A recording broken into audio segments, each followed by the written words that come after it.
Amy, let me tell you about a magical place that is so exactly designed to be enclosed space, year-round fun for the whole family that I bet you already know what I'm going to say before I even say the name. Let's say it together on 3. 1, 2, 3. Great Wolf Lodge. You got it, Amy. My kids loved Great Wolf Lodge when we went. You probably already know that it has a huge indoor water park with a wave pool, lazy river, a bunch of massive water slides. But then your pack can hit the other attractions because, wait, there's more. Great Wolf Lodge has adventure-packed attractions like Magi Quest, a live-action game kids can play throughout the lodge, plus the Northern Lights Arcade. Spent some quality time there, so your kid who loves the lazy river and your kid who loves fantasy games will both have a great time. Great Wolf Lodge also offers great dining options and complimentary daily events like nightly dance parties, all under one roof. Unpack the car once and you're settled in to have fun. And with 22 lodges across the country, you're always a short drive away from adventure. We've both had such great times at Great Wolf Lodge, so bring your pack together at a lodge near you. Learn more at greatwolf.com and strengthen the pack. I never telled. What fresh hell? Laughing in the face of motherhood. What happened? Nothing. Fine, nothing. With Margaret Abels and Amy Wilson. News report from the 4th grade classroom. A podcast that solves today's parenting dilemmas so you don't have to. What? Hey everybody, welcome to this episode of What Fresh Hell, Laughing in the Face of Motherhood. This is Amy. And this is Margaret. And today we are talking about when should kids tell? I suggested this episode after having a conversation with Christy, my famous on the podcast sister-in-law, who I talk all parenting things through with. I will say before we start, as sort of obvious by our topic, this is going to go down a couple of darker avenues perhaps, because we're talking about kids and the kind of things they need to talk to you and tell you about. And we're not talking about the fun things. Like, should they tell you all about the magical wishing stone? Like, that's not this episode. This is a little bit more. Oh God, I'm glad we're not going to go back to the wishing stone. I mean, this is a little bit more about, should they tell you about some bad things that might be happening in their lives? So if you don't want us having that conversation around your children, this might be a good episode for them to skip. Okay, so this came up. I can't remember what episode, Amy, we were talking about it on, but I had an incident with my daughter who was somewhere and saw something kind of funky. And she came home and I said, how was it? And she's like, I'm not sure I should tell you. Right. That was her reaction. And the idea that would be her first reaction shocked me. I saw something bad. I'm not sure I should tell you, Mom. Right. Like something, of course you tell me. I'm going to make up this example, which is not at all what happened and has never happened to me. But let's imagine that she went over to a play date with some friends, a group of friends, and she saw the mom drinking a tremendous amount of alcohol by herself while watching the kids. Let's give that as an example of what happened, although it is not what happened. Okay. And she did say to me, she's like, there was something weird that happened, but I'm not sure I should tell you. She knew enough to know it was kind of funky what was going on, somehow kind of secret and wrong. And then she knew enough to be like, I'm not supposed to tell other people's secrets. And she somehow knew this thing was a secret. And so it kind of was like a splash of cold water in my face of like, what is this? Like, and by the way, my daughter is 7, so we're talking about a little kid. And it made me really interested in this topic. And then at some point, Christy, my sister-in-law, who I talk about a lot, who runs a school in Chicago, she said to me, I would love it on the podcast if you would talk about this issue of when should kids tell. It's something we talk about a lot as administrators at the school.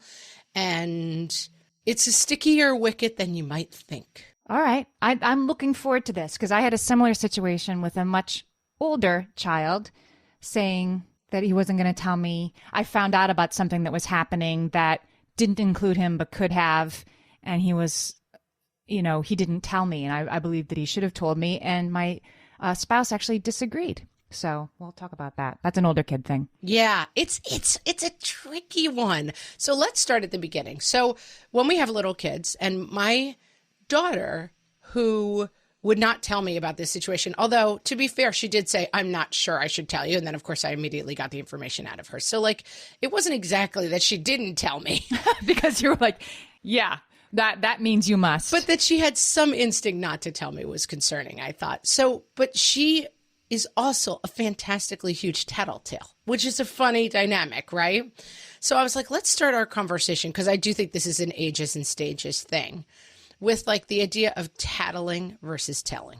Tattling, it's a weird thing because we use this word that's completely pejorative with kids. Like, are you tattling? But we don't. Right. We don't explain it to ourselves, let alone to them, what that even means, right? We say it all the time. We're like, don't be a little tattlebutt, you know? Yeah. Because my daughter is a fantastic tattletale. And in some ways, we have a joke always, like the friend group, that like as long as there's an older girl in the yard, you can let the kids do anything, because the older girl will come running in and be like, da, da, da, da. My brother-in-law's family tells a story that like his sister was like the knowledge police basically at their house, and that the parents would always come driving home, and if something bad had happened, she would be standing out at their mailbox with her arms crossed, like ready to give them the full report on the crimes. Oh boy. So yeah, we don't actually want tattling. Tattling is bad. Well, what's the difference? Let's talk about the difference. Yeah. Okay, so tattling, getting someone in trouble. Telling, getting someone out of trouble. Okay. I mean, like getting someone out of trouble if they're being bullied, but you are getting the bully in trouble. Yeah, but the bully should be in trouble. Like, yeah, it's you're getting someone else out of trouble. Getting someone out of a bad situation is telling. Getting someone in trouble is tattling. I feel like that's pretty clear to me when I think about this idea. This is from like a mimeographed handout that I found on teacherspayteachers.com, by the way. Like, it's like, these apparently are things that like hang in like kindergarten classroom walls. And that tattling is unimportant and telling is important. But again, that's a little hard for a 6-year-old to be like, yeah, but he was pulling her hair. That is terribly important in my first grade sense of justice. Yes, exactly. Well, let's go through the list and then we'll talk a little bit about the background. Tattling is harmless. Telling is harmful or dangerous. So the action that the person is doing. So like they're touching the glue with their hand. It's harmless. They're using drugs behind the bleachers. It's harmful or dangerous. So there's a distinction. Tattling is an accident, like someone bumped me in the hallway. Telling is being mean on purpose. About somebody who's being mean on purpose. Yes, about someone who's being mean. This is like going back to the bullying thing. Like, it's not bullying if someone's like, you're dumb. That's not bullying. That's just someone saying something mean. But like a campaign of terror against you is bullying. And like, that's sort of a difference between like, he touched me in line. That's tattling. He is constantly shoving people every time the teacher's back is turned. That's telling.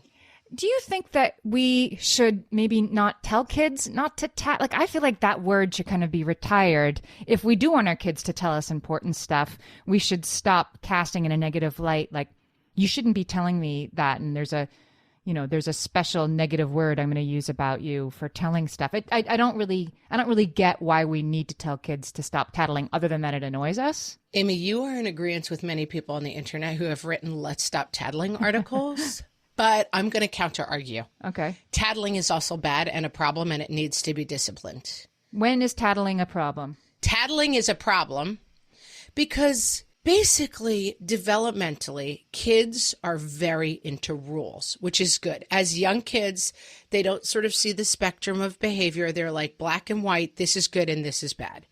But then certain kids, as a part of showing off how great they are at understanding the rules, take it upon themselves to administer the rules to someone else. So I constantly find myself saying in my house, who's the mom in this household? Is it you? No, it's me. It's important that your kids don't become kids who are in everyone else's business, minding everyone else's business but their own. That's a thing. Yeah, those kids are a real pain in the rear. And I mean, I've been that kid. You, Amy, I can kind of see that. I can see you being a little tattlebutt. Yeah. Yeah, I mean, I was the oldest. I was oldest kid, the smarty pants in the classroom. I was the oldest grandchild. Yeah, you're kind of an A student. Like, I've got this. I was the Tracy Flick of any group in which I found myself. Tracy Flick is an Oldilocks alert. Back in my day. But the movie Election is fantastic if you haven't seen it, and Tracy Flick is exactly the kid we're talking about. You don't want your kid to turn out to be Tracy Flick. You don't want your kid to turn out like Tracy Flick, but I wonder if the world sands the edges off. Like, I had a kid who was a justice warrior when they were little and were quick to tell me what everybody was doing, and that went away. And I think it is something it's an annoying behavior, but does sort of socialization sand those edges off eventually anyway without us? It probably does, but I think through use of the word tattle. But Amy, I am going to quote from you a greatschools.org article. Okay. Because it features something that you love, which is a rhyming rule. Oh.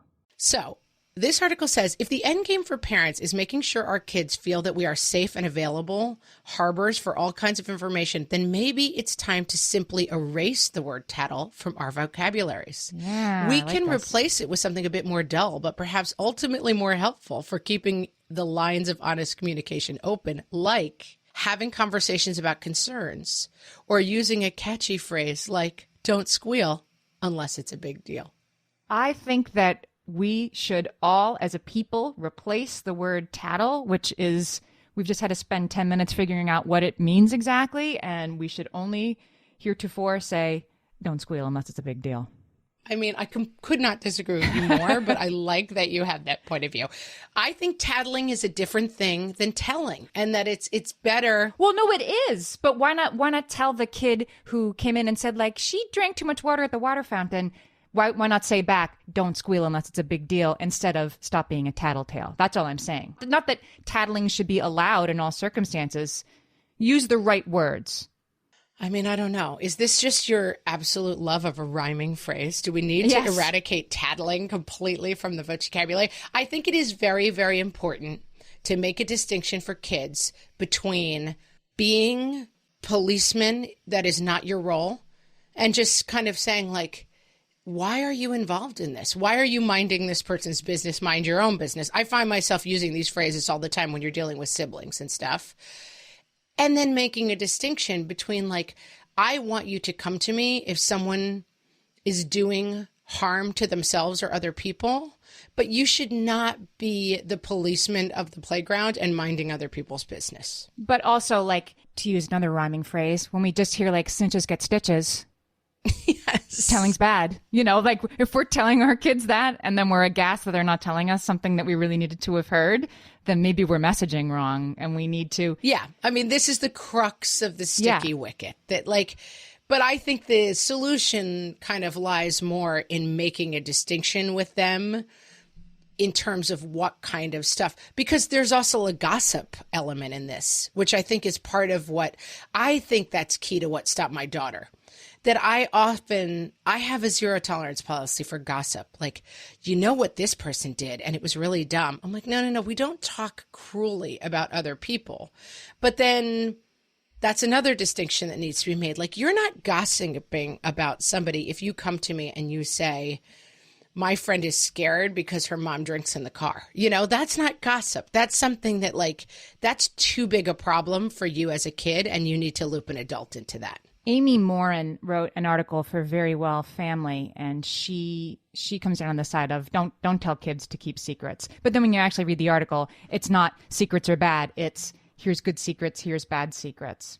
But she talks a lot about how you have to teach your kids a little bit about family privacy, that if your brother's failing math is really not something for public broadcast. Right. You know, it's something that's happening to somebody else. That's not something you need to tell people, because it would hurt their feelings. I don't know. It gets into that. But I do think there have to be sort of, I mean, even we're having a hard time being like, well, this is okay, but this isn't. Can I tell you the story of the example of my older kid? Because this really sort of brought this into focus for me that I wasn't sure I had the right answer. Okay, so this was my child was in middle school, and some of the kids in my child's grade were juuling, you know, using the e-cigarettes. Yeah. In one of the lavatories during breaks between classes. And they were odorless, so there was no way to detect this. And I guess it went on for a while. And I guess it only became apparent once half of the kids that were the same gender as my child were mysteriously 10, 11, 12 minutes late for math class. So it was a big group of kids. It was, well, these are small class sizes, but let's say, it was 6 or 7 kids were in the lavatory, like on school grounds, using Juul in between classes before it was discovered. And of course, it eventually gets discovered and, the hammer comes down. These are little kids, so nobody was expelled, but there was some very serious conversations had about these things. Talked to my kid about it because I was sort of properly horrified that kids this young were doing this. And turned out my kid knew all about it and had for most of the time that it was happening because, of course, all the kids knew about it. And I said, well, why didn't you tell? Why didn't you tell somebody that it was happening? And he was sort of like, I'm not going to do that. And I said, well, you have to. It's important. And my spouse came down on the side of, that's not our kid's job to tell on these other kids and get them in trouble. I'm like, right, but there were little kids who were doing something. And now, since this whole thing has happened, it's become more clear that, like, juuling is immediately and obviously horrible, and we need our kids to not be doing it, and it's very addictive. This was a sort of dawning of the age of Juul. But I wasn't clear in the end, like, I see. That my spouse's point of view was our kid doesn't need to mortgage his good standing with his peers and have everybody know that they're the one who told in order to do something that's not our child's responsibility to do. Amy, I'm going to react to your story right after the break. For some of us, tax season is one of the only times that we look at our finances fully. And once it's over, well, that was terrible, and it is completely understandable not to want to think about it for another whole year. But using Monarch and being intentional with your finances in an ongoing way helps you see where your money is going and how you can put your refund to best use. We are here to tell you, simplify your finances with Monarch. Monarch is the all-in-one personal finance tool designed to make your life easier.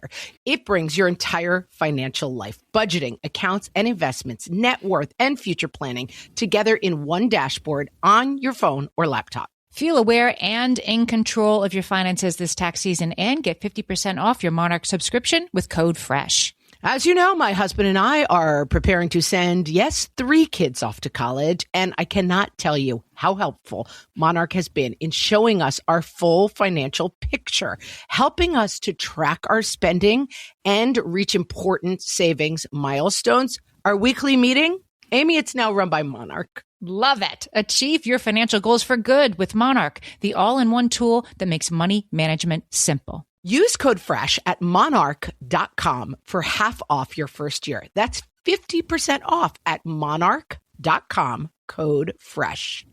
Big Deal brands are up to 25% off right now at Designer Shoe Warehouse.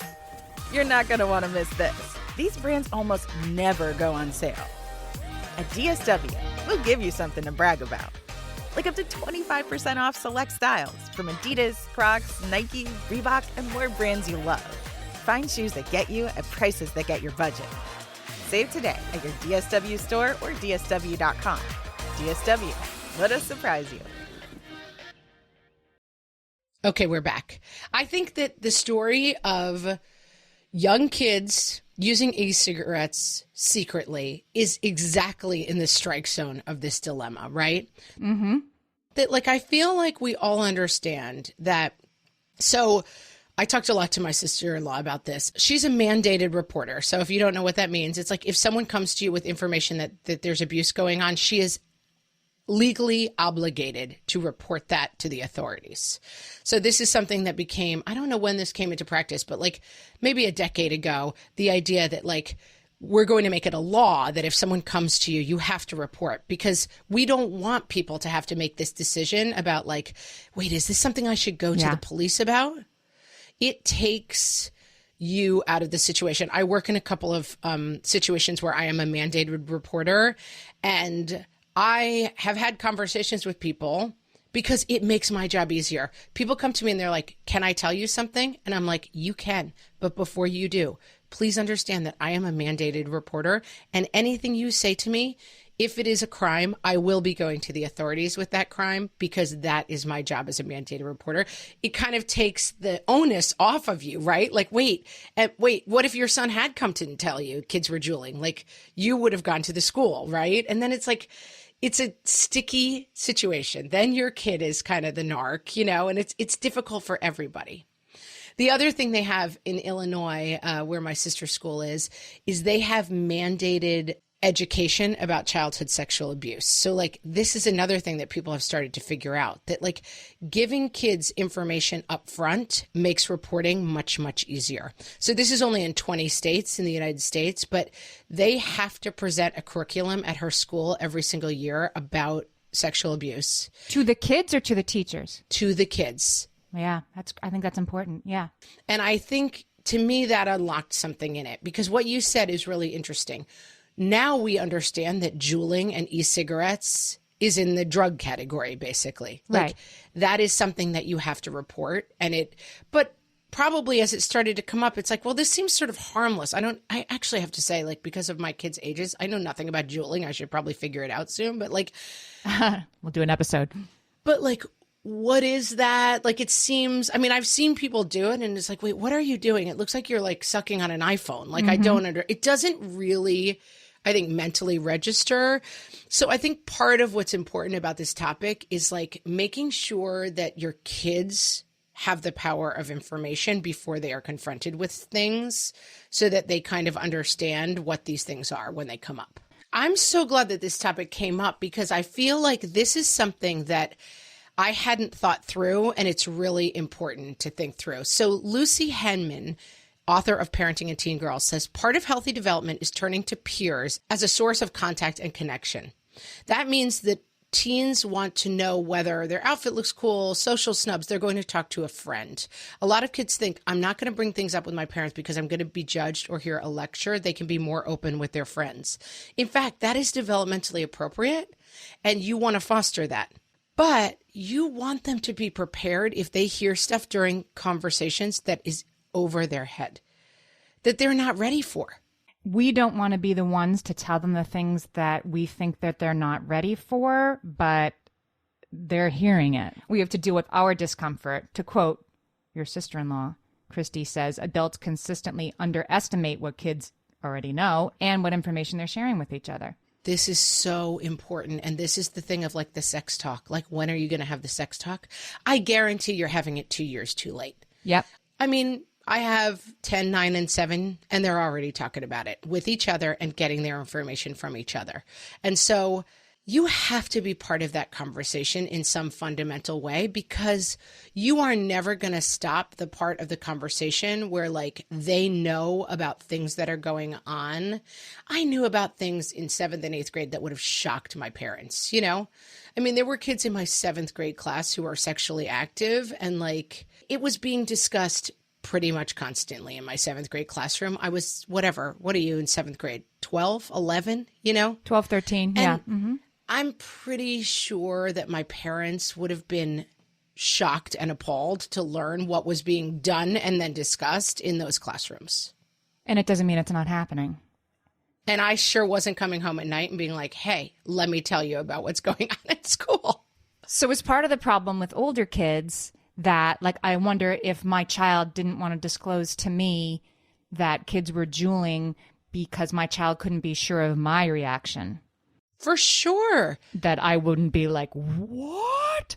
They want to protect us, I think, from what they think we don't know. And there's a lot we don't know. There's my kids and their friends are doing things that I catch glimpses of on social media that would curl your hair. And when I ask about it, when I press, it's like, yeah. Like, Mom, that's out there. Yeah. They're playing it cool, but they're still sort of looking at me sideways, sort of like, how's she handling this? I wrote an essay a long time ago, but it was about the way that my parents communicated with us, and that my parents wouldn't, my dad especially, wouldn't come out and be like, so wait, are kids in your school doing heroin? But we developed this like weird method of communication where he'd be like, what percentage of kids do you think are smoking cigarettes? And if it was something that was like completely something I would never consider doing, let's use the example, what percentage of kids in your class are doing heroin? I'd be like, oh, like 2%, Dad, almost nobody. That was like, it's never touched my life. It's not in my orbit at all. Like that is so far away from anything you need to worry about. But then he was like, what percentage of kids in your class are like smoking cigarettes? I'd be like, that's like 60%. Like it's pretty close to me. Like it's all around. And it was like a funny way of discussing, like what percentage of kids would you say in middle school are sexually active? It's like, oh, it's like 25%. Like it's not really touching me. You are blowing my mind. Your middle school was intense, Margaret. No, but what I'm saying is like it wasn't an actual representation of what people were doing. The way that I answered the question was how I was communicating with my dad about how much it was affecting my life. Oh, so I see. You were talking about hypothetical larger populations and maybe giving an indication about your own circle. Correct. Like it was all about communicating with my dad how close this was to affecting me. Got it. So like heroin, 2%, nobody was doing it. Cigarette smoking, 50%. Like, yes, I was pretty aware of it, was all around me. And it was like, I wasn't doing it. And then if I went to 90%, it was like, I'm doing it too, Dad, whatever it is.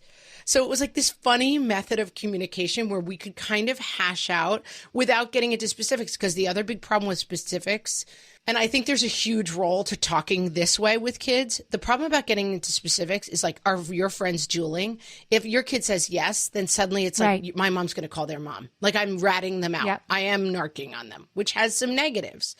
As opposed to like, do you think that girls in middle school getting pressured into sexual activity by their boyfriends, is that something you're seeing? Yeah, I see that. That's a way to have that conversation where it's not like I have to call Susie's mom and tell Susie that Derek is pressuring her into sex. And I think there's a huge role for a conversation that is not into the specifics of it. I think you're right. I have gotten somewhere with my older kids by talking about, is this stuff that you see kids do sometimes? I think that's such a helpful way to get into the conversation because it kind of lets you know what's actually going on without it becoming a thing of, if you tell me anything about what is going on in your school, the principal's getting a call 30 minutes later and you're going to get like marched in front of everyone as like the big tattletale of the school. Well, here's the point, I think. As our kids get older, this starts to be their judgment call, right? When my kid was in middle school and friends are doing things they weren't supposed to do, and my kid was like, should I tell? Should I not? Should I disclose? My child's affinity at that time was to the peers. And again, it was like they weren't setting fires, right? It was something that seemed maybe a little bit harmful, but just to them, and everybody in there wanted to be in there. So I guess I see that. But then as they get older and the situations get more intense, they have to look in themselves for whether to tell or not. And that gets a lot more complicated. Little kids are looking to us. Was that tattling or was that telling, right? But was it a big deal? I squealed. And then they take this interior as they get to be teenagers. And I don't know, the stakes get higher. Yes. I mean, exactly. And the stakes are high for us. Like you have a friend who you know has an alcohol problem and is frequently in the car with her children. Do you call the police? Do you call Child Protective Services? It's a hard question. Mm-hmm. These are hard questions. They're hard all ages and stages. You know, like what is your role in other people's lives? I think the basic rule is if it is unsafe for that person or someone else, you probably have some moral responsibility to get involved. But at the same time, there's a reason why this is hard because like your husband said, like, is it your child's role to tell on the kids who are juuling? I'm not sure. I think that's why this is a really hard question. Yeah, I mean, for me, it was very clear cut. And then the more I thought about it, the more I understood. I wasn't mad at my kid. And the more I thought about it, the more I thought, okay, I get it. There are ramifications to being the person who stands in the gap, right? Whether you're stopping the bully or you're stopping the behavior in the hallway. And it's predicated on the idea that like there is this huge spectrum of things. I think that if you know that a child in school is bringing a loaded gun to school, obviously that has immediate health risks for everyone involved. It's super dangerous. It is 100% black and white, easy, right? Juuling is kind of like, there are theoretical. I'm not trying to downplay the health risks of juuling, but like you get that it's not as immediate. It's not like this is going to kill them tomorrow. Like they're probably engaging in something long-term that's a bad idea. But like I definitely understand that as you get deeper into the spectrum, the questions get much harder. Let's talk about this Together Against Bullying. They had some really good ideas about how to help a kid discern if they're supposed to get an adult. Great. And this made sense to me. They say you tell if you need an adult to help solve the problem. And I think that's a great orientation. And this is a skill that I think you can easily give your kids. One of the things I think you can talk to with kids is like, who is a mandated reporter in their school, who they can talk to about stuff that is too big for them. I think that is something that you can pull through the ages and stages. You can be like, your guidance counselor is a person who is trained in how to help with situations that are too big for kids. And even too big for you to tell me. I had this specific conversation with my middle schoolers that their counselor at their school, they have a lot of respect for her. I have a lot of respect for her because she teaches them about, reproduction and puberty.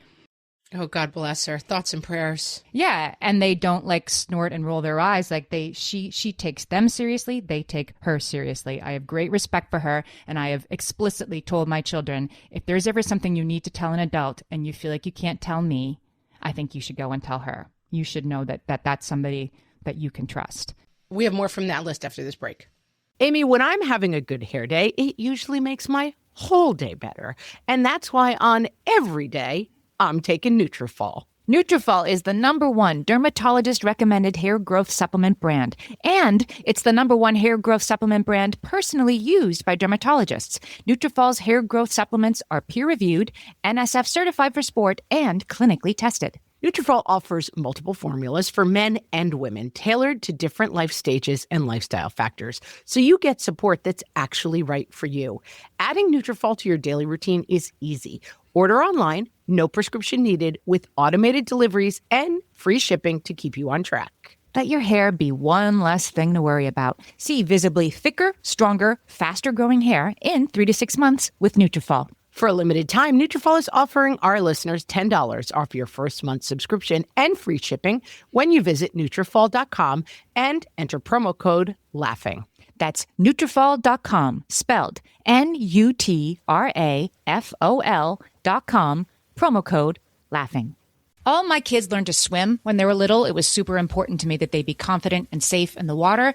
There was only one problem with that: taking them to swim lessons. I mean, the pools were freezing. There were always cranky adults doing laps right there. And it was definitely not, for any of us, what you would call fun. Amy, heard. But now there's Goldfish Swim School. Goldfish takes a really thoughtful approach to swim lessons, combining research-based teaching with a warm, kid-friendly environment that actually helps kids thrive in the water. Every detail at Goldfish is thoughtfully designed to create a golden experience, from shiver-free, warm indoor pools to comfy waiting areas for parents to professionally trained lifeguards on deck. Goldfish uses an approach called the science of swim play, which combines guided play with proven teaching techniques to help kids learn to swim, build water safety skills, and gain confidence, all at their own pace.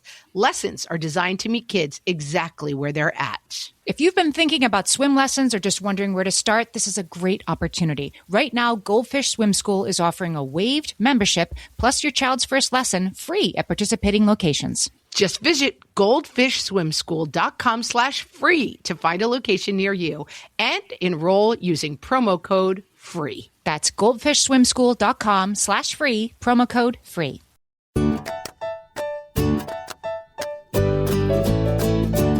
Okay, today, since we're talking about tattling, I thought it would be a good idea to bring in an expert on the subject, and that is why we have this 7-year-old here with us today. Say hello, 7-year-old. Hello. What does it mean to tattle? It's called tattling because, somebody's doing something that's just a little bit wrong and it's not your business.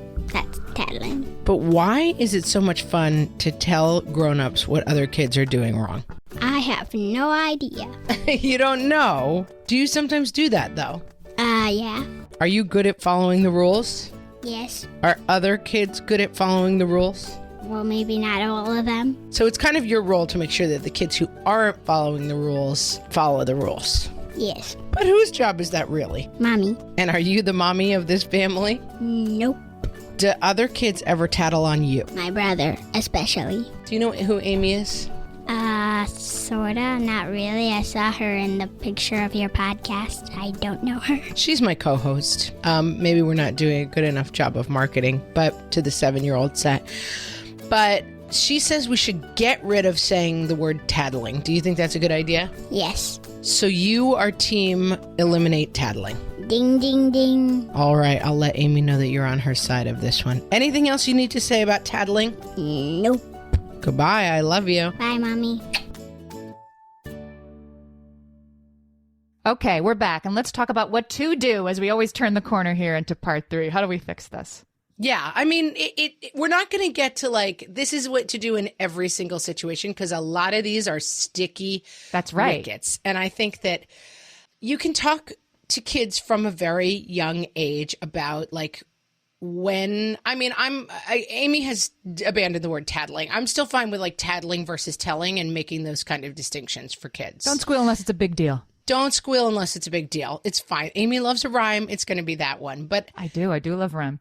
I think finding someone in our helpful tips episode, a bunch of people who I think were all from the South were like, surprises are okay, but no secrets. Like really helping your kids develop a language around like surprising your brother for his birthday is a surprise. Not telling when something bad is happening is a secret, and like making those distinctions. And I think keeping that out of families. I read a long time ago an article about it's an Goldilocks alert. Uh-oh. Back in my day. But it's still, I think, is Snuffleupagus still on this Sesame Street? Snuffleupagus is still on Sesame Street, but everybody can see him now. So it used to be that when we were growing up, Snuffleupagus was an elephant, like a woolly mammoth kind of elephant, right? Yeah, kind of. Yeah, he was Big Bird's imaginary friend. I can't believe we didn't talk about Snuffleupagus. He was last Big week. Bird's imaginary friend, but he was only Big Bird could see him, and he would tell people about him all the time, and then nobody would believe Big Bird when he talked about this giant woolly mammoth friend of his. And at a certain point, people kind of wrote in or whatever happened, and people kind of said to Sesame Street, like, this runner where Big Bird has something that he's telling people that people don't believe is not a good message for kids. And so there was a whole episode where like Big Bird introduced Snuffleupagus and everybody got to see him. And it was like, oh, this thing you've been saying is true.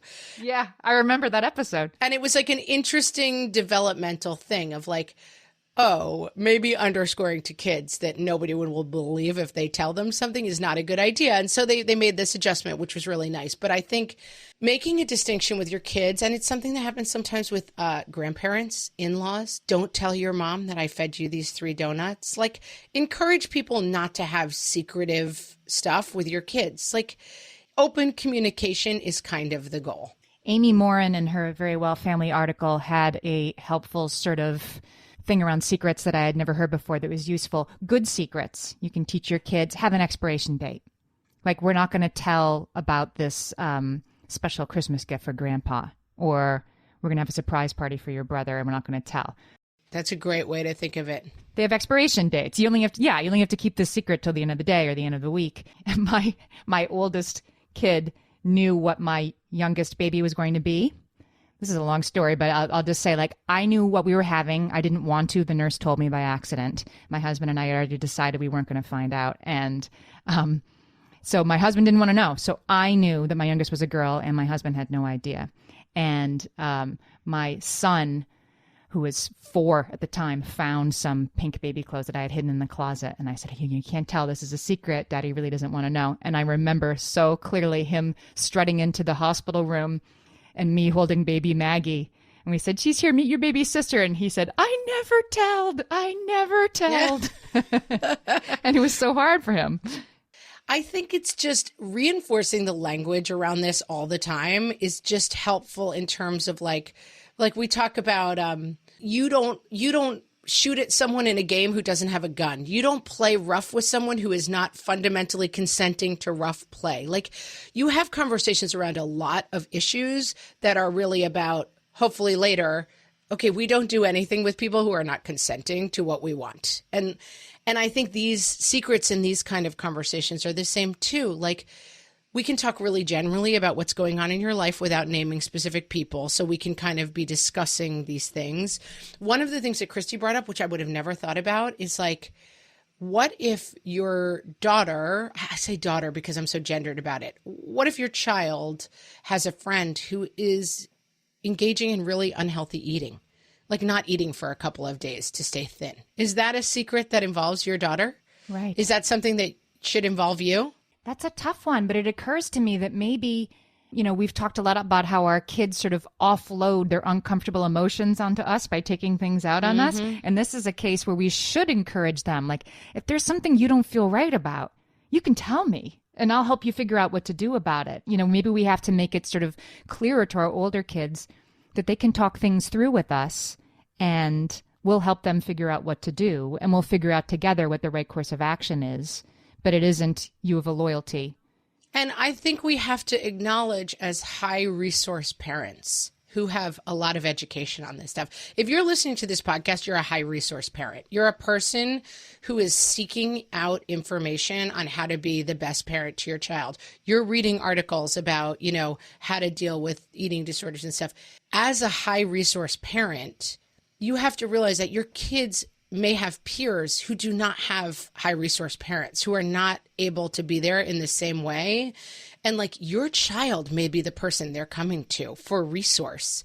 And that's a big burden on your child, but like, you can help them navigate it. And it isn't all roads lead towards like, the minute you tell me about that Susie's skipping meals, like I'm calling 8 counselors in and we're having her like arrested and carting off to eating disorder jail. Like, that's not the only thing that's going to happen. I may just help feed you resources. There are solutions to this that don't necessarily involve like the catastrophe that you're thinking of. There's a specific here, it occurs to me, like when your kid walked in and said, I have to tell you something, but I don't know if I should, and you're like, ding, ding, ding. That when a kid says to another kid, I have to tell you something, but you have to promise you won't tell anyone, that's probably something where they're going to have to tell someone.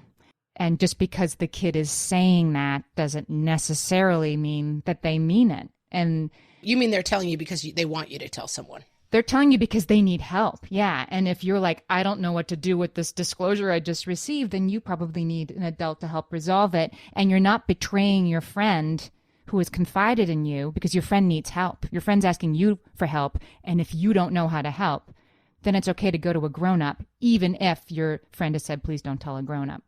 Yeah. And I think talking about this, I talk sometimes about it. I remember my mom talking to us about it in certain ways of like literally like baggage. Like, we now use the word baggage as kind of a punchline, but like they're handing you something that's too heavy for you to carry by yourself. Right. Like, think about it that way. Like, they're carrying something that's too heavy for them and they're asking you to share carrying it. And now it's too heavy for both of you. You need a grown up to come and help you like carry this thing because it's too heavy for you guys. You can't carry it. So that's something specific. That's something separate you can talk about with your kids. That's different from kids who are drooling in the bathroom and nobody wants an adult to know about that. Being confided in by a friend about a big problem and how they handle that. It's probably something we should talk about with our kids before they're put in that situation. Yeah, absolutely. And like, I think this is the role of like the family table, which we come back to pretty much in so many episodes, which is like dinner as a family is about talking about what's going on in the news, what's going on in your days, what's going on in the world. And like, we had so many conversations around our family table about like moral dilemmas. There used to be, this is a super oldie Lux alert. We're really piling them up in this episode. You are but there bringing used them. to be a game called Scruples. Do you remember this? A board Sure. game? Back in my day. It was like the hip board game of like the early 80s? It's late 80s. Yeah. Okay. But it was a board game and it was basically like moral dilemma questions. Basically like you're at a store and you found out your friend stole a can of soda. Once you get outside, like, what do you do? It was like you would have these family discussions about these scruples issues. And our family nerded out on scruples. We loved scruples. My dad was a lawyer. My brother turned out to be a lawyer. Like, they could debate the scruples cards for hours at a time. Like, why this was entertaining, I don't really know. But I think facilitating general discussions about like, what is our family morality? Like, what do we believe in? How do we want to help other people? Like, yes, generically, like you want to be a good person, but what does that actually mean? Like having those conversations and then having a lot of conversations about stuff that you're not sure your kids are ready to talk about yet, probably helpful. Yes. Why do people start eating in a disordered way? What is that about? What is sex? What are the mechanics of it? How does it work? I feel like I kind of squirrel around some of these issues sometimes, but I've started really diving in like every time it comes up. We were in the city the other day. In fact, we were right by your apartment, Amy, but you weren't home. We were driving right by and it was like Museum of Sex on a bus. And my kid was like, what is that about? He freaked out my 10-year-old. And I was like, oh, it's probably a museum where they talk about different sex stuff. And I'm like, I'm diving in. It came up and I'm taking it as an opening. And he was like, right. It's on the bus shelter. You have no choice. Basically ready to like roll out of the minivan and go seek shelter, probably in your place. But like, I was like, sorry, you brought it up. And like my sister-in-law has a joke with like her teenagers that when they were in like sophomore and junior year, every time they got in the car, she'd be like, is it sex or college? What are we talking about?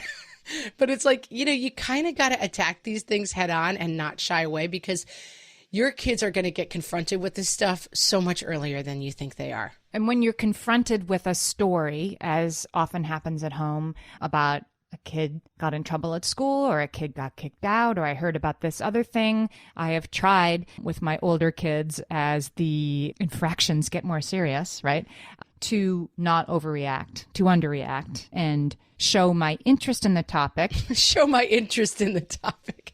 Tell me more about this electronic cigarette. One of my kids knows a kid who got in trouble for burglarizing a store. And this is a child that I had known a few years prior, like missing a tooth at the spring concert. It was unthinkable to me. And I hear about it. I say to my kid, did you hear about this? And of course, my other two children are like, yeah, like everybody knows about that. I'm like, yeah. And I tried to get past the, like, why didn't anybody tell me? And tried to calmly discuss the details of it and also discuss why this might have happened and how everybody deserves a chance at redemption. Like, while inside my head, I was like, what? But also, don't layer too much on this. So I was just talking to Amy before we started recording. Our cat's been missing for 5 days. Poor Avril, guys. She was missing. And this morning we woke up, we were getting breakfast. And I mean, it's been 3 days of the kids crying every day. Where is Avril? Do you think she got killed? Do you think she... And I was trying, because I didn't think she was coming back at a certain point. I was like, well, you know, sometimes they meet a mate and decide to go live a happier life with that person somewhere. Like I was totally starting to seed the, like, she went to live on a farm in the woods with a happy mate. So anyway, we got up this morning about, 7 o'clock, made breakfast. At 8 o'clock, my son was like, oh, Avril came home, by the way. I was like, by the way, what? Like, we have for 5 days been like weeping and gnashing our teeth about our missing cat. And like all 3 kids saw her this morning and no one told us for an hour. Like, you have to remember that kids just are very self-oriented. They're not necessarily keeping the jeweling from you. I mean, they probably are to some degree because it's secret, but like you also can't overestimate. I had a kid who came home every day for a year. How was school? It was fine. What happened? Nothing. Fine, nothing. Every day for a year. And then someone was like, I saw his teacher at some point. She was on crutches. Oh my God, what happened? Oh, didn't he tell you I fell in the classroom and broke my leg? And the ambulance people had to come in the classroom, cart me off, and bring me to the hospital. And I was like, no, never mentioned it. She said, it's really funny. Like, most of the boy moms told me that the boys never mentioned it. And the girls were like, wait until you hear this. Right. The girls were like, dunk, dunk, dunk, dunk, dunk, dunk, dunk, dunk, dunk, news report from the 4th grade classroom. So you don't have to layer onto this whole thing of like, I'm not a trusted parent. They're not telling me every single thing that happens. Maybe it's just like, I was busy playing, Fortnite, and I didn't mention that our cat, who's been missing for 5 days, came back home. Like, because I'm in my own world because I'm crazy and I'm a child. You're right. You're right. Sometimes the things that we think are huge deals, like our kids aren't agitating about if it isn't actually somebody being injured or hurt by another kid, if they can't put themselves in that situation. My child was like, I'm not dueling. That seems dumb to me. my child was spending zero time worrying about the health and safety of those kids. Right. It wasn't the center of their life. And right, it maybe wouldn't even occur to him. And I think you've got to keep your ego out of this. And like a lot of us identify as like, I am the type of special parent whose kids would tell them anything. And it's such an important part of my parental role that I am an open book and my children trust me. You got to get that out of this story. And just try to be like, I am facilitating the flow of information back and forth. I love my dad's percentage way of talking to kids. I think it's so smart. It's like, hey, what percentage of people are juuling in your school, do you think? If they say 50, it's like, oh, okay, I got to keep my eye on that juuling thing. That's going along. If you say what percentage are, shooting heroin into their necks in the classroom, they're going to be like, nobody's doing that. That's ridiculous. Okay, fine. Like, just have conversations where you're constantly kind of gauging, like, what's going on. Do you hear a lot of people in your school being pressured around sex stuff? I would ask that question at the dinner table. Do you see a lot of girls worrying about what they're eating and how it's affecting their bodies? Do you see, it doesn't have to be girls, but like I do. I frankly worry about it more with my daughter than my sons, but maybe that's crazy. Do you see kids talking about this kind of stuff? I mean, we all went to schools where like there was like a creepy teacher disappearing in the bathroom with kids and nobody was talking about that. Like, you're not going to get a constant, good, exact report on everything that's going on, but you've got to facilitate the information coming in. And then if your kid is not reporting on something, I mean, spend a little time on what they're not reporting, but like move on to like, how am I the adult helping you with this problem? Like Amy says, you don't overreact to the thing of like, what? Why didn't you tell me? And when your kids are little, I think focus less on teaching them that telling on their friends is bad and focus more on, it's hard to know when you should tell and when you shouldn't. Let's talk about that, like, and go through these hypotheticals with your kid who's prone to tattling, squealing, whatever you want to call it, and help that kid understand the difference between surprises and secrets and good telling and bad telling, rather than castigate them for telling. And also, like, when you're in charge and when you're not in charge. Because I think that's part of this, too. Like, hey, you're not in charge of this. We have a famous story in our family of my nephew, who is this kid to just his every fiber of his being. And we were having a family barbecue. And at some point he was walking around. He was like 6 years old. And he was bringing plates over to the adults and being like, why was this person excused? There's still corn on this plate. I thought we were supposed to eat our corn. Like, he was inspecting the plates to wonder why people had been excused. And it was so stinking cute. But it's also like, you're not in charge now, 6-year-old. And you're not in charge when someone brings you something heavy when you're 16 either. We're in charge. We've got this. Like, it's part of the same story, I think. Don't worry about being in charge. Let us help you. We've got it. We'll take care of kids who didn't eat their vegetables, and we will also take care of it when someone brings you something too heavy to carry. Well said.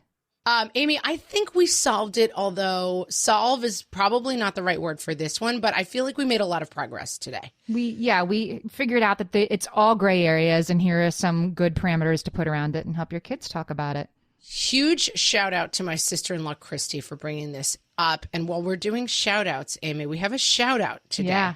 We're reserving some time, moving on from things you shouldn't tell or should tell. We're going to tell you about the Mom Hour podcast, guys. A lot of you probably already listened to the Mom Hour. Sarah Powers and Megan Francis are good friends of ours. They've been doing this for even longer than we have. They have a great parenting podcast that comes out every week. They also have episodes called More Than Mom, where they talk about like what books they really liked recently and just sort of conversation about non-parenting topics, which I really enjoy. They are so thoughtful as parents. They're very funny. They've got a great Amy Margaret chemistry, wouldn't you say?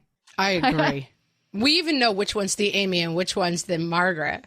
But anyway, we love them, and you guys should definitely check them out where you get your podcasts. Yeah, a lot of you found us through them, and we want whoever's not listening to them to make sure to check them out. The Mom Hour podcast, guys. Okay, and you guys know where you can find us. You can find links to the research and the stuff we talked about this week on our website, whatfreshhellpodcast.com. You can find us on Twitter at WFH Podcast. You can find us on Facebook and Instagram at whatfreshhellcast. And you can always come to our website, whatfreshhellpodcast.com, for all things What Fresh Hell Podcast. Do it. Okay, guys. Great talk this week, Amy. I really enjoy it. Yeah, this was a good one. I learned something. And we'll talk to you guys next week. Bye.